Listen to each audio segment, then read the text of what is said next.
Assalamualaikum warahmatullahi wabarakatuh. Kali ini saya akan membahas mengenai ilmu jiwa dalam Al-Quran.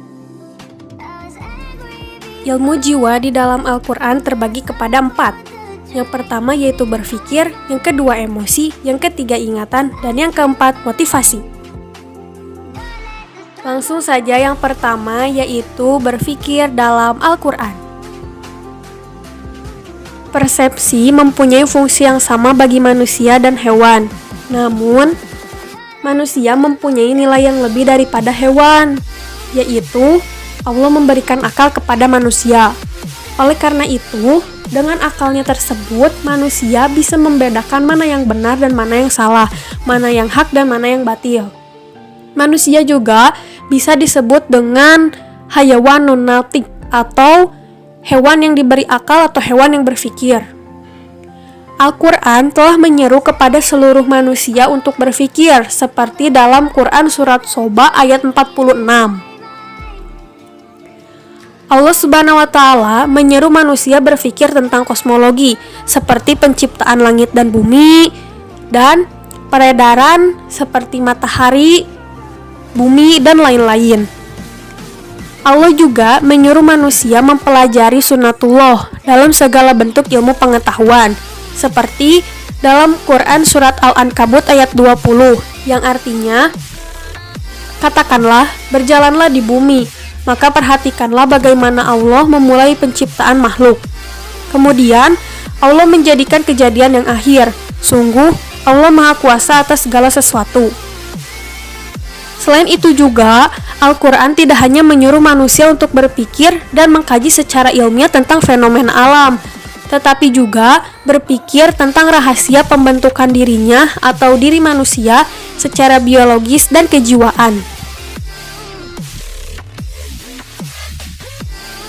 Langkah-langkah berpikir dalam penyelesaian masalah.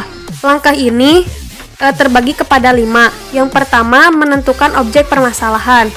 Hal ini memiliki peranan penting dalam menyelesaikan masalah. Perasaan kuat inilah yang mendorong manusia untuk sampai pada target penyelesaian. Yang kedua, mengumpulkan data atau keterangan. Yang pertama, periksalah objek permasalahan dari segala aspek. Yang kedua, kumpulkan semua keterangan yang ada dan yang berkaitan dengan permasalahan. Yang ketiga, lakukan pemeriksaan untuk mengetahui tingkat kelayakan objek permasalahan, apakah kasus ini atau permasalahan ini layak untuk diselesaikan atau tidak. Yang ketiga yaitu membuat hipotesis. Hipotesis tidak harus dilakukan, tetapi membuat hipotesis ini dapat mempermudah penyelesaian masalah. Yang keempat yaitu mengevaluasi hipotesis. Lakukan uji coba serta pengkajian hipotesis berdasarkan pengetahuan dan keterangan yang dimiliki, guna menginformasikan atau mengonfirmasikan kelayakan solusi permasalahan tersebut. Yang kelima, membuat kesimpulan atau solusi. Kesimpulan ini ditentukan setelah mengevaluasi hipotesis dan diadakan observasi agar mendapat kesimpulan yang benar. Eksperimen dan kesalahan berpikir. Di dalam Al-Quran, kita dapat menemukan dasar metode eksperimen untuk membuktikan kebenaran yang sampai pada pengetahuan yang hakiki. Al-Quran tidak hanya menyerukan untuk melakukan uji coba pada fenomena kosmologi, tetapi juga memperlihatkan 2 sampel realita untuk dieksperimen. Contohnya, seperti dalam Quran Surat Al-Baqarah ayat 260 tentang kisah Nabi Ibrahim. Walaupun Nabi Ibrahim beriman kepada Allah dan hari kebangkitan, namun ia ingin memantapkan keimanannya, sehingga beliau melakukan eksperimen guna membuktikan kemampuan Allah dalam menghidupkan kembali orang-orang yang sudah mati. Yang kedua, kesalahan dalam berpikir. Dalam berpikir, kadang terjadi kesalahan yang akhirnya membelokkan jalur pemikiran ke arah yang tidak benar, atau malah memunculkan pemikiran atau pendapat yang lain. Rintangan yang banyak dalam berpikir akan membuat proses berpikir mengalami stagnasi, yang pada akhirnya membuat otak tidak mampu menerima pendapat dan pemikiran baru, sehingga tidak bisa membedakan antara yang benar dengan yang salah, antara yang hak dengan yang batil. Keadaan stagnasi berpikir seperti ini telah digambarkan Al-Quran dengan istilah menutup hati, mengecap hati, meletakkan hati dalam kerahasiaan, dan meletakkan kunci pada hati. Seperti dalam Quran Surat An-Nahl ayat 108, Al-Baqarah ayat 7, Ar-Rum ayat 59, dan Quran Surat Al-A'raf ayat 100 sampai 101.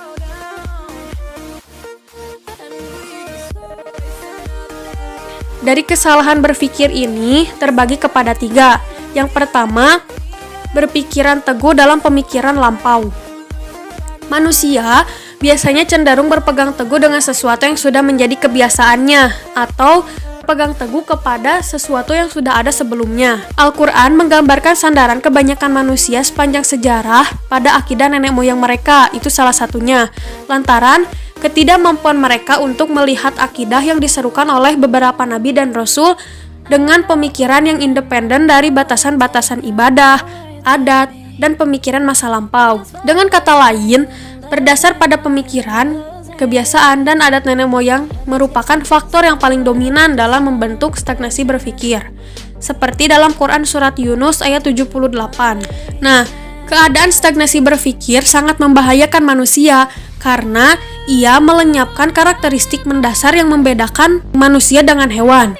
Oleh karena itu, Al-Quran menganjurkan agar melepaskan batasan-batasan yang membelenggu pemikiran dan menghentikan logika mereka. Al-Quran mengarahkan kritikan tajam kepada orang-orang musyrik dan yang mengikuti nenek moyang mereka dalam hal pemikiran dan akidah. Yang kedua yaitu tidak memiliki keterampilan yang memadai. Al-Quran telah menunjukkan betapa pentingnya pengetahuan tentang objek masalah dalam mencari kebenaran yang hakiki. Al-Quran melarang kita mengemukakan pendapat yang tidak dilandasi oleh ilmu pengetahuan. Sebagaimana Al-Quran melarang kita mendengarkan perkataan dan pendapat yang tidak didasari oleh ilmu pengetahuan dan kejelasan dalil, seperti dalam Quran Surat Al-Isra ayat 36. Yang ketiga yaitu mengikuti hawa nafsu dan terpengaruh dengan kecenderungan jiwa. Beberapa eksperimen modern dalam ilmu jiwa telah membuktikan tentang adanya kesalahan dalam berpikir akibat mengikuti hawa nafsu dan terpengaruh dengan kecenderungan jiwa. Oleh karena itu, seorang pemikir harus selalu berusaha berada pada jalan kebenaran dan membebaskan dirinya dari pengaruh emosi dan fanatismenya yang membelenggu pada pola pikirnya dalam mencari kebenaran. Al-Quran telah menunjukkan efek negatif dari hawa nafsu, yaitu penyimpangan pemikiran yang menyesatkan manusia dan melemahkan perbedaan antara yang hak dengan yang batil, kebaikan dengan keburukan, serta petunjuk dengan kesesatan. Seperti dalam Quran Surat Al-Qasas ayat 50. Setelah tadi yang pertama tentang berpikir, sekarang yang kedua tentang emosi dalam Al-Quran. Emosi yang pertama yaitu emosi takut. Emosi takut merupakan salah satu bentuk emosi yang cukup berperan dalam kehidupan manusia. Manfaat rasa takut tidak hanya terbatas pada penjagaan terhadap bahaya yang dapat menimpa seseorang di dunia, tapi juga terhadap hal-hal yang dapat membuat seseorang terkena azab Allah di akhirat. Karena takut terhadap Allah membuat seseorang menjauhi perbuatan maksiat dan berpegang teguh kepada kaidah Islam. Seperti dalam Quran Surat Al-Anfal ayat 2. Nah, ketika manusia terancam bahaya dan dikelilingi oleh perasaan takut, maka konsentrasinya akan bertumpu pada bahaya tersebut dengan cara menyelamatkan diri. Pada umumnya, rasa takut selalu dibarengi dengan perubahan-perubahan yang terjadi pada raut muka, getaran suara, dan kondisi tubuh. Biasanya, seseorang yang sedang berada dalam situasi bahaya dan diliputi rasa takut akan berusaha untuk lari darinya. Macam-macam takut ada 6. Yang pertama, takut kepada Allah. Takut ini merupakan ketakutan terbesar dalam kehidupan seorang mukmin. Dengan demikian, ia akan bertakwa, mencari ridhonya, mengikuti manhajnya, meninggalkan larangannya, dan mengerjakan segala perintahnya. Takut kepada Allah termasuk bagian dari rukun iman dan landasan bagi pembentukan kepribadian seorang mukmin. Seperti dalam Quran Surat Al-Bayyinah ayat 7-8, Quran Surat Al-Anfal ayat 2, Az-Zumar ayat 13, dan Quran Surat Al-Insan ayat 10. Takut yang kedua yaitu takut terhadap kematian. Orang beriman tidak akan takut terhadap kematian, karena ia yakin kematian hanya akan memindahkan dirinya pada kehidupan yang kekal, yang penuh anugerah dan ridhonya. Tidak pelak lagi, kematian menjadi salah satu hal yang mengerikan bagi orang-orang yang berbuat maksiat. Seperti dalam Quran Surat Al-Munafikun ayat 10. Takut terhadap kematian sangat terlihat saat dalam situasi peperangan, khususnya bagi para prajurit yang dikirim ke medan peperangan, seperti dalam Quran Surat An-Nisa ayat 77. Surat yang lainnya seperti dalam Quran Surat Al-Jumu'ah ayat 8 dan Quran Surat Al-Qasas ayat 33. Takut yang ketiga yaitu takut terhadap kemiskinan. Takut ini merupakan salah satu bentuk ketakutan yang paling populer di antara manusia. Manusia senantiasa berusaha memenuhi seluruh kebutuhan hidupnya agar dapat menikmati kehidupan. Sebelum Islam datang, sebagian orang Arab membunuh anak-anak mereka karena takut terhadap kemiskinan. Tetapi setelah Islam datang dengan memberikan kabar gembira bahwa rezeki mereka dan anak-anak mereka berada di tengah kekuasaan Allah, seperti dalam Quran Surat Al-Isra ayat 31. Salah satu refleksi iman kepada Allah adalah tidak takut pada kemiskinan.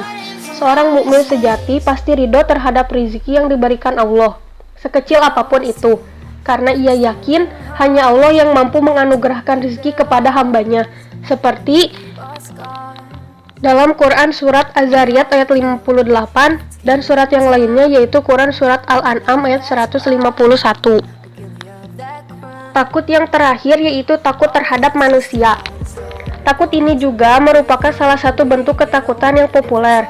Kebanyakan manusia takut dengan penistaan atau penindasan yang dilakukan oleh orang yang mempunyai kekuatan, kekuasaan, dan sering membuat zalim. Seperti dalam Quran Surat Toha ayat 45.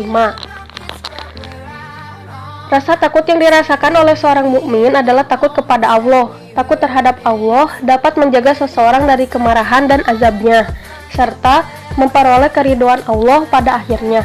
Takut kepada Allah berfungsi untuk mewujudkan ketenangan jiwa. Seperti dalam Quran Surat Fussilat ayat ke-30. Emosi yang kedua yaitu emosi marah. Rasa marah dapat membantu seseorang menjaga eksistensinya. Jika seseorang sedang marah, maka kekuatannya akan semakin bertambah, karena secara tidak sadar, kekuatan dirinya yang terpendam meluas keluar, sehingga memungkinkannya untuk membela diri atau menaklukkan segala hambatan yang merintanginya. Al-Quran menganjurkan untuk menggunakan kekuatan kepada orang-orang kafir yang menentang penyebaran ajaran Islam. Maksudnya adalah kekuatan yang timbul dari kemarahan di jalan Allah dalam rangka menyebarkan dakwah Islam, seperti dalam Quran Surat Al-Fat ayat 29. Manusia cenderung merespon amarahnya dengan mengarahkan tindak aniaya pada hambatan, baik yang bersifat personal, materi, maupun sosial, yang merintangi pemenuhan motivasi-motivasi cara. Bahkan, kemarahan biasanya ditimpakan kepada orang yang sama sekali tidak terkait dengan masalahnya. Dalam ilmu jiwa, proses ini dinamakan dengan istilah displacement atau salah penempatan. Al-Quran telah menyebutkan contoh konkret yang menunjukkan proses pemindahan tindak aniaya kepada eksistensi dirinya sendiri, sebagai ganti dari pelampiasan kepada orang lain yang telah memicu amarahnya, yaitu ketika seseorang menggigit ujung jari saat marah. Sebenarnya, ia sedang melakukan tindakan kepada dirinya sendiri, meskipun dalam bentuk simbolis, dari mengarahkan tindak aniaya kepada orang lain, seperti dalam Quran Surat Ali Imran ayat 119. Oleh karena itu, manusia harus mampu mengontrol emosinya agar tidak ada penyesalan. Emosi yang selanjutnya yaitu emosi cinta. Cinta merupakan asas kehidupan suami istri, asas pembentukan keluarga, asas pembinaan anak-anak, asas kasih sayang antara manusia, dan asas pembentukan hubungan yang harmonis. Dalam tatanan agama, cinta adalah pengikat antara manusia dengan Tuhannya, sehingga kita mampu ikhlas dalam beribadah dan berpegang teguh pada syariatnya. Cinta juga merupakan kontak batin yang menghubungkan kaum muslim dengan Rasulnya, sehingga kita mampu berpegang teguh kepada sunnahnya. Macam-macam cinta. Cinta terbagi kepada 6.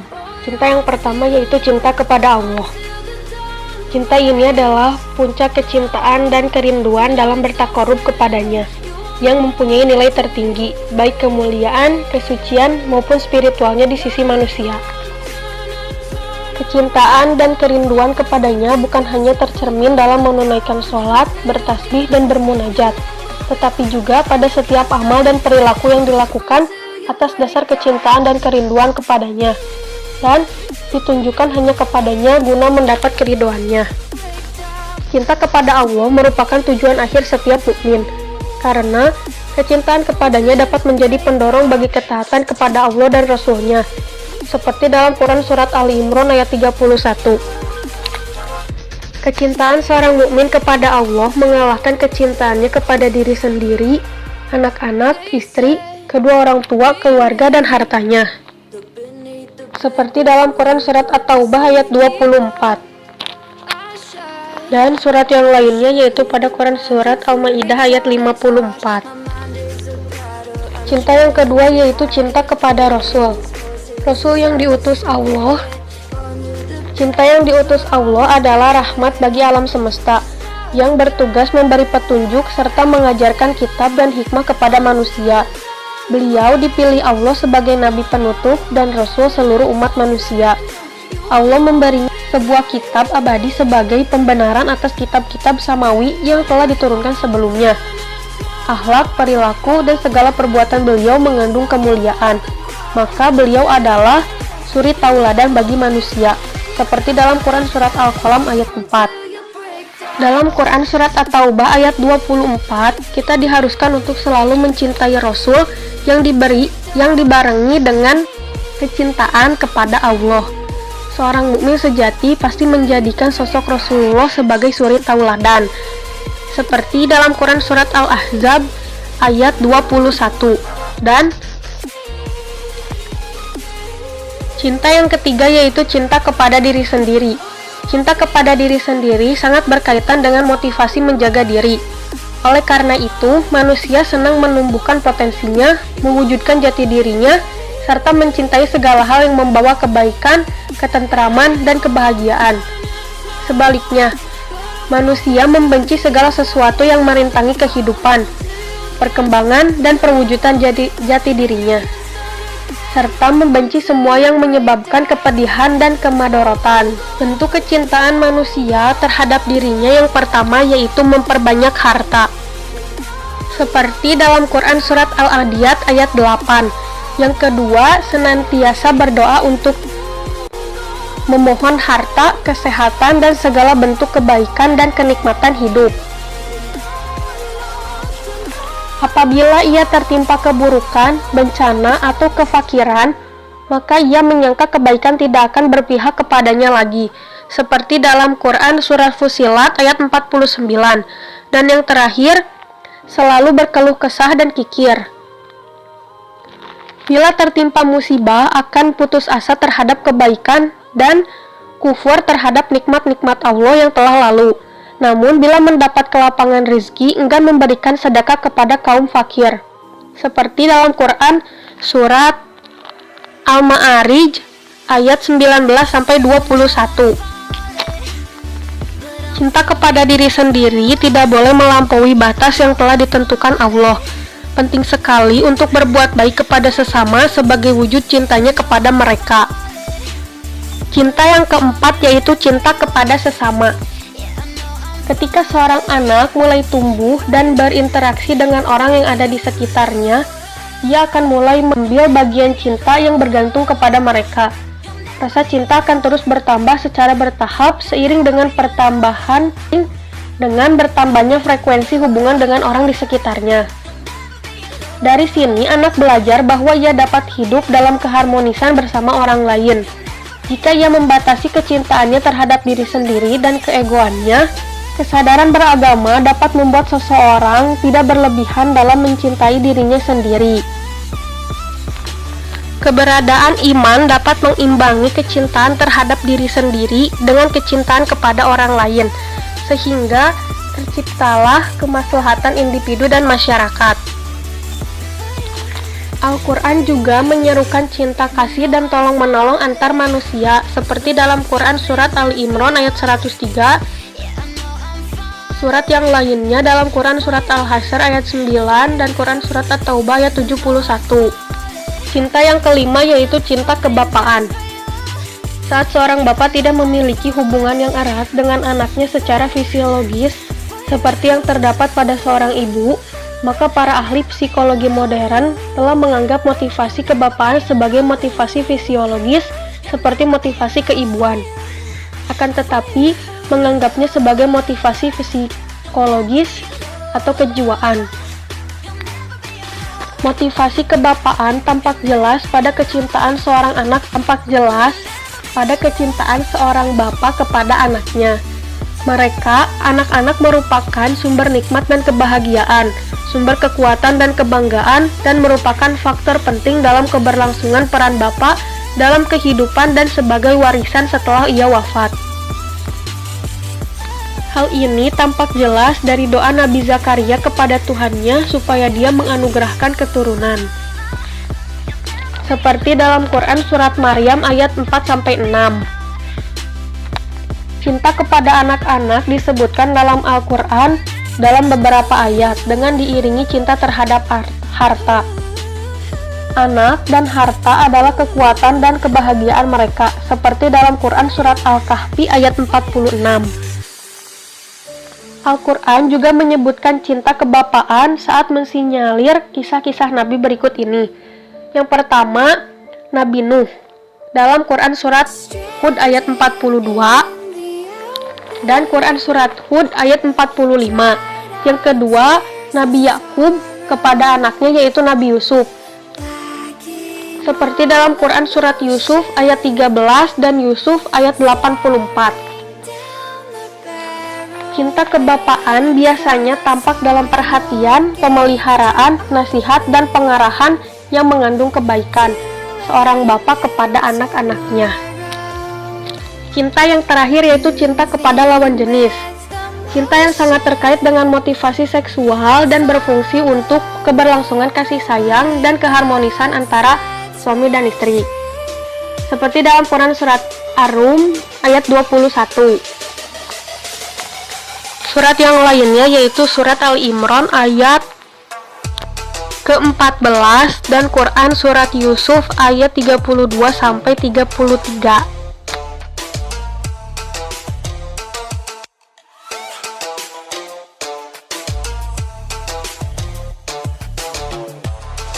Emosi yang selanjutnya yaitu bahagia dan cemburu.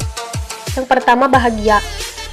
Kebahagiaan bersifat relatif yang terkait langsung dengan target seseorang.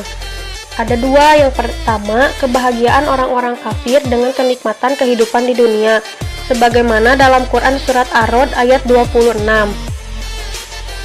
Yang kedua yaitu kebahagiaan orang-orang mukmin dengan Al-Quran, sebagaimana dalam Quran Surat Yunus ayat 57-58. Orang yang menjadikan sumber kebahagiaan dan kesenangannya berpegang teguh kepada keimanan, ketakwaan, dan amal soleh, serta mengikuti manhajnya, akan merasa stabil dan bahagia, seperti dalam Quran Surat An-Nahl ayat 97 dan Quran Surat Al-Insan ayat 11. Yang kedua yaitu emosi cemburu. Cemburu adalah emosi benci yang biasanya dirasakan seseorang saat orang yang dicintainya mengalihkan perhatian dan cintanya kepada orang lain. Salah satu bentuk kecemburuan yang masyhur biasanya terjadi antara saudara, saat orang tua mereka lebih mencintai salah satu di antara mereka. Al-Quran menggambarkan kecemburuan yang terjadi antara saudara dalam kisah Nabi Yusuf, saat ayah Nabi Yusuf menganak-emaskan Nabi Yusuf dan adiknya. Apakah saudaranya berkata seperti dalam Quran Surat Yusuf ayat 8-9.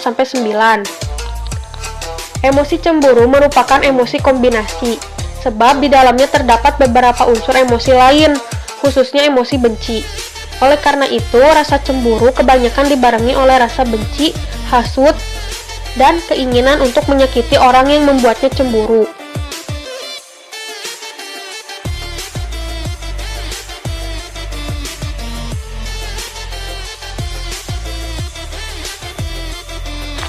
Emosi yang selanjutnya yaitu emosi benci.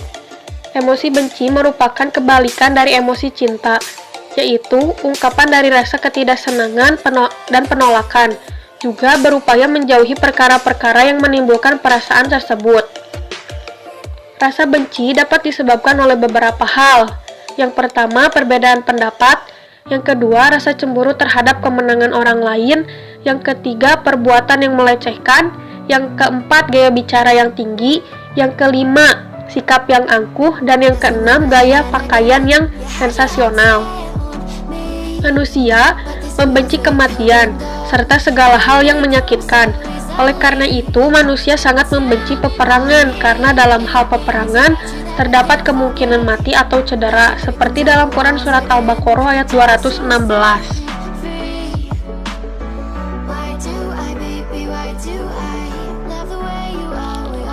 Selanjutnya yaitu dengki. Dengki terbagi kepada dua. Yang pertama, dengki yang dilarang secara mutlak, yaitu saat menginginkan nikmat yang didapat oleh seseorang dan berharap agar nikmat tersebut hilang dari sisi orang tersebut, seperti dalam Quran Surat Al-Qasas ayat 79. Dengki sama seperti cemburu, menstimulasi rasa iri dan benci, serta berharap agar orang yang didengkinya tertimpa musibah. Bahkan, kadang bersikap anarkis terhadap orang yang didengkinya. Oleh karena itu, Allah menyeru kepada kita agar berlindung dari keburukan orang-orang yang mendengki seperti dalam Quran Surat Al-Falaq ayat 5. Dengki yang kedua, yaitu dengki yang tidak dilarang secara mutlak, yaitu saat berharap mendapat nikmat seperti orang lain tanpa berharap nikmat tersebut hilang dari sisi orang tersebut.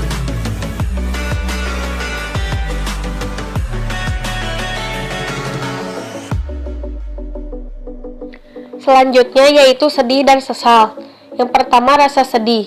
Rasa sedih merupakan kebalikan dari emosi bahagia. Rasa sedih terjadi bila seseorang kehilangan orang yang dicintai, kehilangan benda yang berharga, tertimpa bencana, atau gagal mewujudkan impiannya. Al-Quran mengisyaratkan kesedihan seorang ibu kepada anaknya pada kisah Nabi Musa, seperti dalam Quran Surat Al-Qasas ayat 13. Dan kesedihan yang dialami Nabi Yakub saat kehilangan putra kesayangannya yaitu Nabi Yusuf pada Quran Surat Yusuf ayat 84-86. Ada beberapa ayat yang menggambarkan kesedihan yang dibarengi dengan ketakutan. Hal ini mengindikasikan keterkaitan dua emosi tersebut yang sifatnya mengeruhkan suasana, yaitu khawatir dan sedih, seperti dalam Quran Surat Al-An'am ayat 48. Selanjutnya yaitu emosi sesal.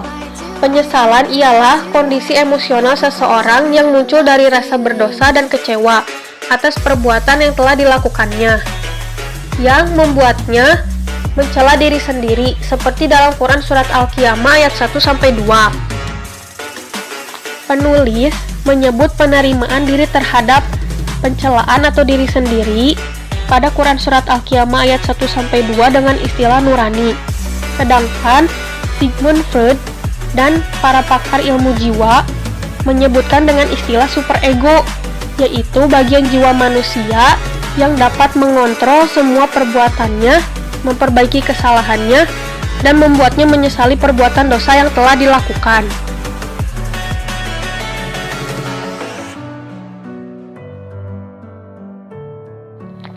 Selain emosi-emosi yang tadi saya sebutkan, terdapat 3 emosi lainnya, yaitu malu, hina, dan sombong. Yang pertama yaitu malu. Malu merupakan salah satu nilai manusiawi yang sangat terpuji, karena dapat mendorong seseorang yang menghindari aneka perbuatan negatif. Al-Quran menggambarkan emosi malu pada kisah Nabi Musa saat lari dari cengkraman Fir'aun pada Quran Surat Al-Qasas ayat 25. Yang kedua yaitu hina. Hina adalah rasa malu yang dibarengi dengan perasaan tercela, Banyak ayat yang menggambarkan keadaan hina dirasakan oleh kaum musyrik dan munafik di dunia serta di akhirat. Seperti dalam Quran Surat Al-Baqarah ayat 114, Al-Ma'idah ayat 33, dan Quran Surat Fussilat ayat 16. Yang ketiga yaitu sombong.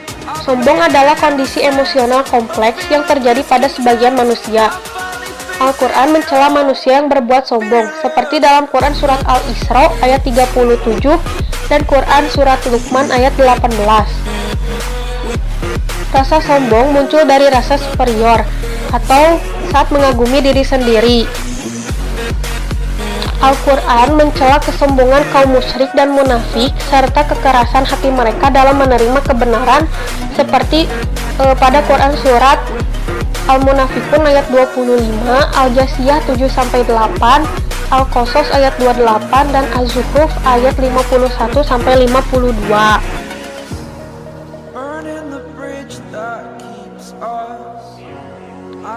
Setelah yang kedua tentang emosi, sekarang yang ketiga tentang ingatan dalam Al-Quran. Ingatan dalam Al-Quran ada dua, ada ingatan dan lupa. Yang pertama, ingatan. Ingatan memiliki peran penting dalam kehidupan manusia, karena itu merupakan alat untuk mengetahui kejadian masa lalu yang mungkin dapat membantu kita dalam menyelesaikan problematika yang sedang terjadi, dan alat untuk mencari informasi yang paling akurat atau aktual dalam perkembangan kemajuan ilmu pengetahuan serta peradaban. Banyak ayat Al-Quran yang menyinggung tentang perintahnya serta tanda-tanda kekuasaannya terhadap makhluknya. Semua hal yang datang dari para rasul berupa bukti nyata, hidayah, kabar gembira, dan kabar buruk juga merupakan peringatan. Di dalam Al-Quran banyak sekali ungkapan-ungkapan apakah kalian tidak ingat? Mudah-mudahan mereka ingat, dan masih banyak lagi. Seperti dalam Quran Surat Al-A'raf ayat 2-3, Quran Surat Ibrahim ayat 52, Quran Surat Shad ayat 29. Yang kedua yaitu lupa. Otak manusia berpeluang untuk melakukan kesalahan yang disebabkan oleh banyak hal, sehingga kadang terjadi hal yang dinamakan lupa. Ini sangat membahayakan karena lupa banyak menghalangi hal yang merupakan jawaban dari problematika kehidupan. Jenis-jenis lupa ada 3. Yang pertama, lupa dalam peristiwa-peristiwa, nama orang, serta informasi beragam yang sebelumnya telah diingatnya, seperti dalam Quran Surat Al-A'la ayat 6. Yang kedua, lupa terhadap sebagian peristiwa atau sesuatu, atau linglung. Jenis lupa ini mungkin dapat ditafsirkan sebagai jenis lupa yang diintervensi oleh informasi yang datang kemudian. Peristiwa lalu tercampur aduk dengan peristiwa sekarang, bahkan mungkin hilang sama sekali, sehingga yang diingatnya hanya sebagian. Lupa jenis ini menimpa kepada Nabi Musa pada Quran Surat Al-Kahfi ayat 63. Dan lupa yang ketiga yaitu lupa terhadap Allah dan hari akhir. Pada Quran Surat At-Taubah ayat 67 terdapat kalimat, mereka telah lupa kepada Allah, maka Allah melupakan mereka. Terdapat kalimat mereka telah lupa kepada Allah, maksudnya ialah mereka meninggalkan ketaatan kepada Allah. Sedangkan kalimat Allah melupakan mereka, maksudnya ialah Allah memalingkan anugerah dan meninggalkan jiwa-jiwa mereka. Setelah tadi yang ketiga tentang ingatan, sekarang yang keempat tentang motivasi dalam Al-Quran. Motivasi terbagi kepada 2. Yang pertama, motivasi fisiologi. Motivasi fisiologi yaitu motivasi-motivasi fitrah yang berkaitan dengan kebutuhan tubuh atau fisik, dan hal-hal yang mengakibatkan kerancuan atau kekurangan dalam keseimbangannya. Motivasi ini berfungsi mengarahkan perilaku seseorang dalam target yang dapat memenuhi kebutuhan tubuh atau menambal kekurangan yang terdapat pada konstruksi tubuh, kemudian mengembalikannya dengan kondisi keseimbangan. Seperti dalam Quran Surat Al-A'la ayat 1-3. Nah, fungsi fisiologi dan biologis penting bagi hewan dan manusia untuk menjaga keseimbangan tubuh. Jika keseimbangan terganggu, seperti tubuh mengalami dehidrasi atau keletihan melebihi standar, maka dengan cepat timbul motivasi-motivasi atau reaksi tertentu dalam tubuh, guna mengembalikan keseimbangan tubuh. Motivasi fisiologi terbagi kepada dua. Yang pertama yaitu motivasi menjaga kelangsungan hidup. Allah SWT dalam beberapa ayat di dalam Al-Quran menyebutkan tentang motivasi-motivasi fisiologi terpenting yang berfungsi menjaga eksistensi kehidupan manusia, seperti lapar, haus, letih, panas, dingin, nyeri, dan pernafasan. Motivasi cinta kelanggengan atau hidup yaitu dengan memenuhi kebutuhan hidup yang dapat menghasilkan kelanggengan dan keberlangsungan hidup seseorang. Sedangkan motivasi ingin memiliki merupakan salah satu bagian motivasi spiritual, seperti dalam Quran Surat Toha ayat 117 sampai 120, Quran Surat Al-Baqarah 155, dan Quran Surat At-Taubah ayat 120. Motivasi fisiologi yang kedua yaitu motivasi menjaga keturunan.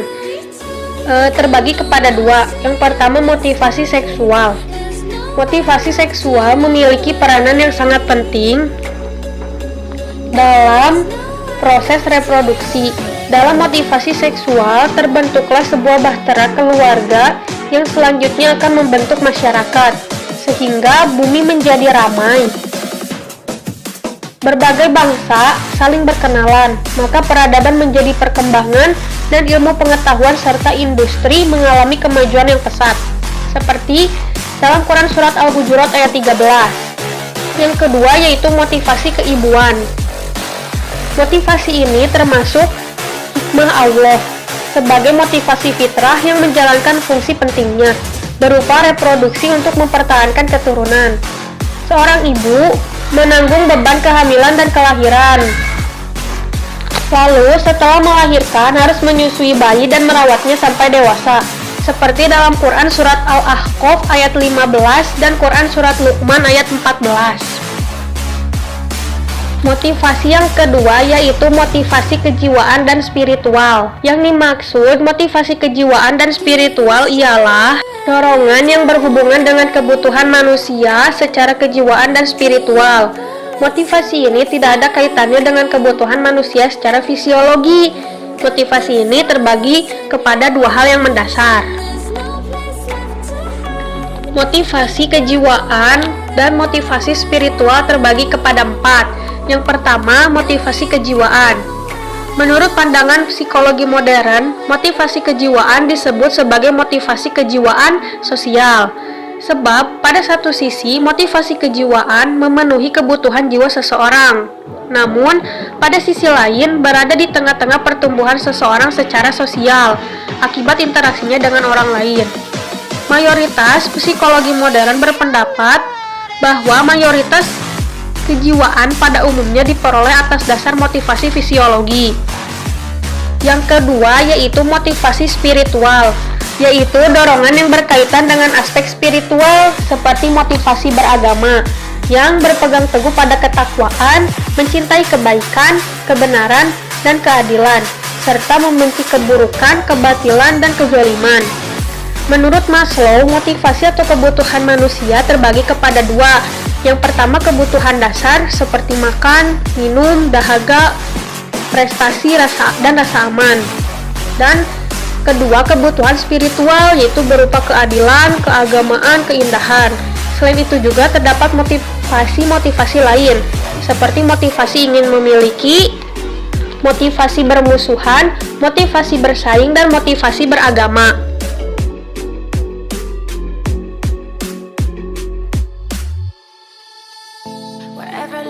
Motivasi yang ketiga yaitu motivasi tidak sadar.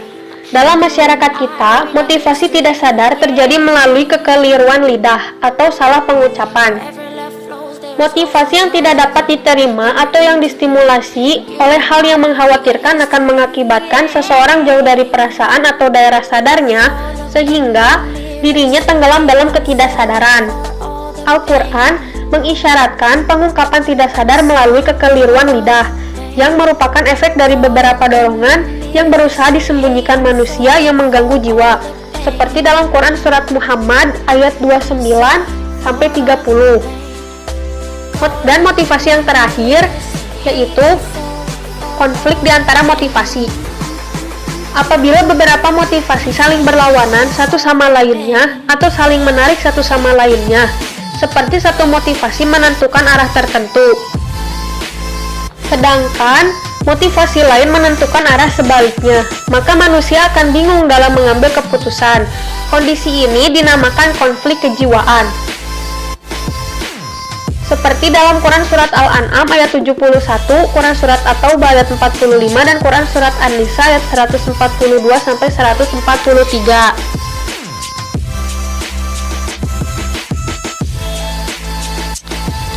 Itu saja yang dapat saya sampaikan. Semoga memberi manfaat. Mohon maaf apabila ada kesalahan. Assalamualaikum warahmatullahi wabarakatuh.